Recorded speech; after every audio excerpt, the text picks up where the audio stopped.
Mesdames, Messieurs, bonjour, très heureux de vous retrouver pour cette nouvelle émission Power Boost. Alors vous savez, en 2020, il n'y a pas eu beaucoup de salons. Il y en a un qui s'est tenu, c'est Agrimax à Metz, et nous y étions.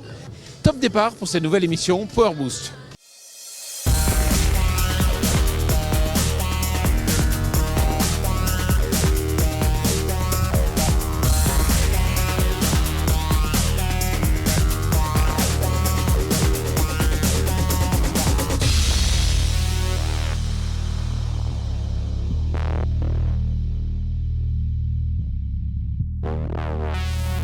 Salut le Power Booster. Cette année sans salon agricole, chez Power Boost, nous a laissé un trou dans le cœur de la taille d'un John Deere 9RX.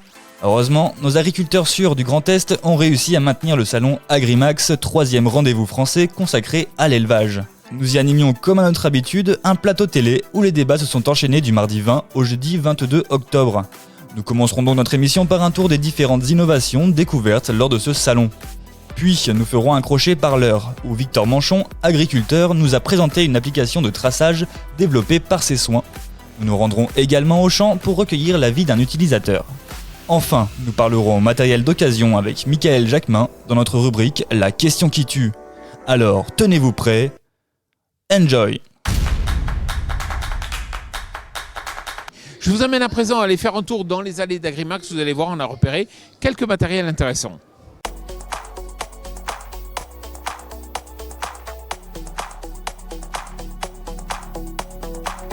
Je vais vous présenter le matériel Keenan que vous connaissez en compagnie d'Apolline Bleuse. Bonjour. Bonjour.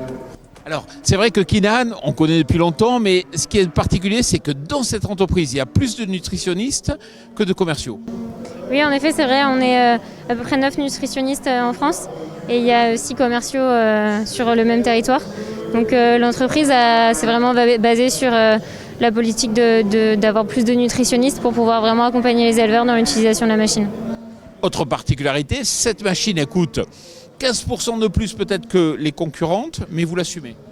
Oui, on l'assume parce qu'on a aussi au niveau des résultats des chiffres qui montrent que les 15% que vous avez en plus à l'achat de la machine, vous arrivez à les retrouver davantage derrière, notamment grâce à la mécafibre.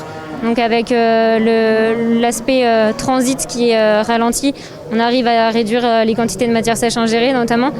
Et puis d'autre part d'avoir une meilleure valorisation de la ration, donc ce qui permet d'avoir des meilleurs GMQ en viande par exemple, donc à peu près de 150 grammes par animal et par jour.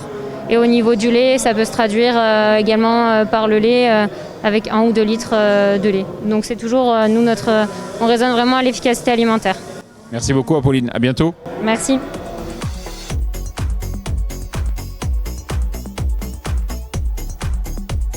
Je vous amène chez un constructeur italien. Bonjour Sylvain. Bonjour. Alors, c'est vrai que les antennaires soleil, on en parle beaucoup, on n'en voit pas encore beaucoup, tout du moins en France, parce que c'est vrai qu'il y a la concurrence avec les antennaires traditionnels. Vous vous dites ça, c'est moins cher et bien moins cher que les antennaires traditionnels. Moins cher sur plusieurs points. À l'achat, par rapport à un double gyro, environ 25% moins cher. Beaucoup moins cher à l'entretien puisqu'il n'y a pas d'entraînement mécanique, donc très peu d'usure, peu d'entretien, moins de chevaux, donc moins de consommation, moins de temps puisque c'est 3 fois plus rapide, 15 à 17 km/h par rapport aux entraîneurs classiques 5 à 6 km/h. Donc aussi gain de temps, donc temps, gasoil, argent, voilà, et avec une qualité supérieure en plus, quoi. Pourquoi ? Parce que ça tourne en fait de façon spontanée ? Ça respecte le fourrage, que ce soit du fourrage dur ou du fourrage fragile de légumineuses à feuilles. Ça respecte 98% des feuilles ne sont pas abîmées avec ce procédé-là, ce qui n'est pas le cas. Sylvain, moi je vous crois, mais je me dis, mais pourquoi il n'y en a pas plus en France ? Il y en a actuellement près de 2000 en France depuis une douzaine d'années. C'est en train de revenir par la venue de jeunes vaillants commerciaux comme nous et aussi par un besoin, je dirais, de changement bio. Ça veut dire plus de produits préservés. On attache beaucoup plus d'importance à la qualité du produit. Et ça, c'est également un des objectifs et une réalité avec ce produit, de faire beaucoup plus de qualité et de répondre aux exigences du bio. Bon, Sylvain, je vous souhaite de très bonnes ventes ici à Agrimax. À bientôt. Merci.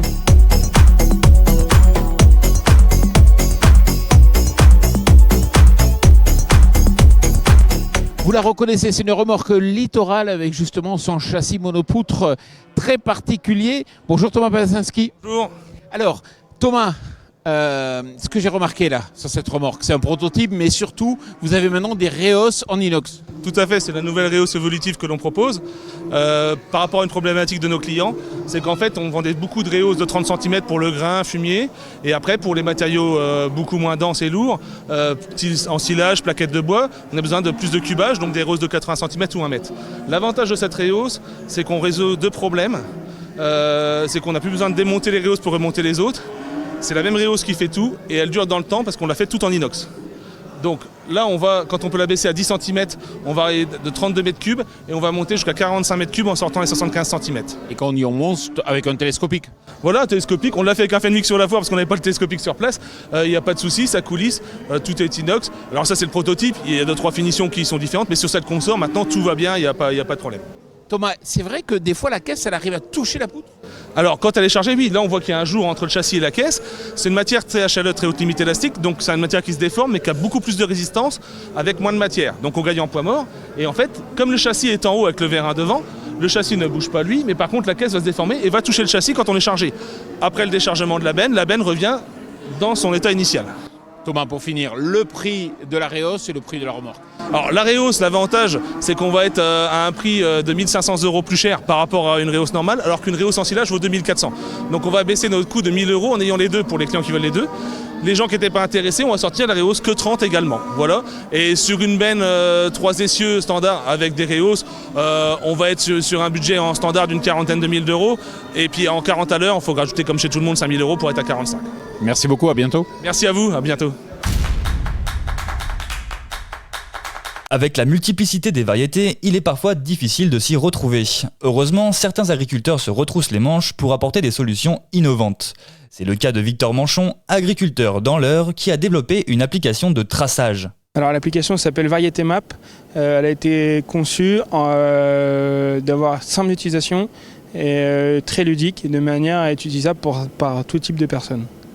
Et le but de l'application est de assigner une variété à une couleur de manière à avoir la traçabilité qui va de la plantation à la récolte ou du semis à la récolte.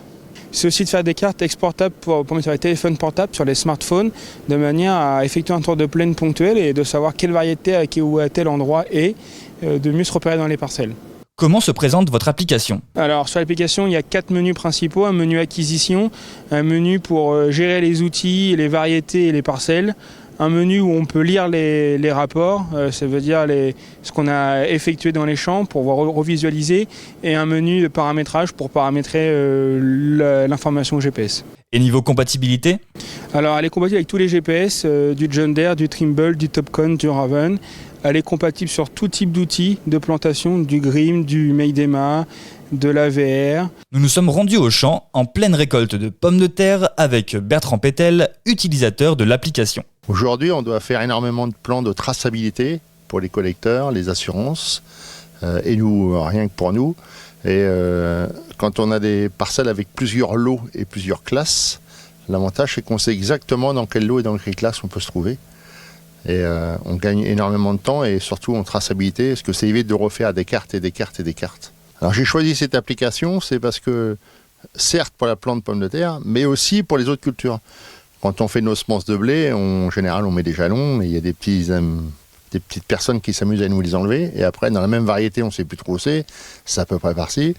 Après, quand on a différents essais de traitement, tout ça, on peut les appliquer aussi avec cette application-là. Ce qui fait qu'elle est polyvalente, à l'époque, que pour des semences ou que pour des traitements.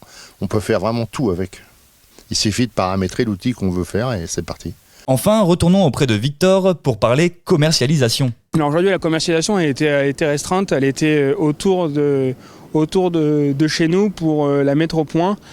C'était une première étape, donc il y a eu une pré-série qui a tourné autour dans le département de l'Eure. Aujourd'hui, le réseau commercial est en train de se structurer. On recherche actuellement des revendeurs locaux aussi bien pour revendre et faire les installations dans tout type de région, dans toute la France, pour les installations.